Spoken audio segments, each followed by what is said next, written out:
What happened, I figured I would have spent about $10 million by this point, right? Right. I spent nothing. You spent nothing. I spent nothing. Think about that. The guy who's got over 20% of the vote among 17 candidates hasn't spent a dime.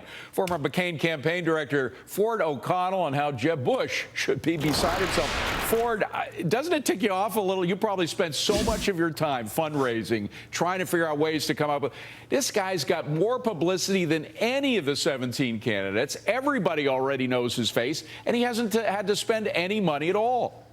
Well, it's not true that he hasn't had to spend a dime. He loaned his campaign $1.8 million, and as at the end of June, he had $500K on hand. Let's say this: among the major contenders, his burn rate is extremely low. And you're absolutely right. There has been nothing logical about Trump's rise, and the other candidates are basically beside themselves. And the key to Trump's rise has been that he's been able to play the media literally like a fiddle on a 24/7 loop from C-SPAN to Fox Business. Well, the point is he's good television, Ford. The other guys are dull politicians.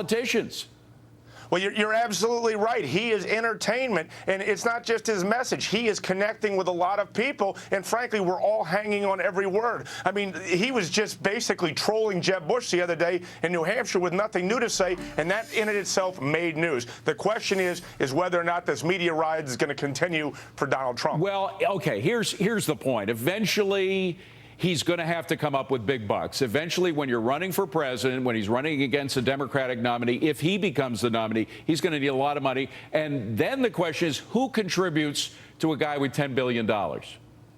Well, look, there's a lot of Republicans in particular. They may not like Donald Trump, but they certainly detest Hillary Clinton. And those are the folks that are going to donate to him if they think he can win. The question for Donald Trump is to continually show that he can beat Hillary Clinton in a head-to-head matchup. You know, just a month ago, he was trailing her by 17. Now he's only down to her by 5, and he's doing very well in certain key states like Florida and Ohio against her. Okay, so even though he claims to have $10 billion, and he's clearly a billionaire, even though he's a billionaire and has said he'd spend $1 billion of his own money or would be willing to be president, you think he would be able to find people who would donate money to his campaign?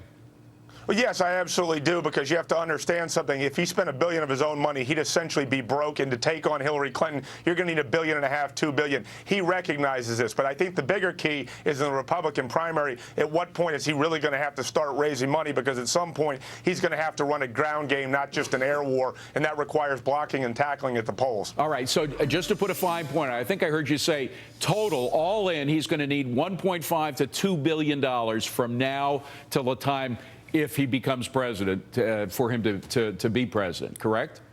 That's absolutely correct. And again, it depends on how much he spends in this primary and obviously whether or not he's actually the nominee. By the way, how much did McCain spend? McCain took matching funds, so I want to say it was around $700 million. $700 million. So the times have changed. We're more than double that right now.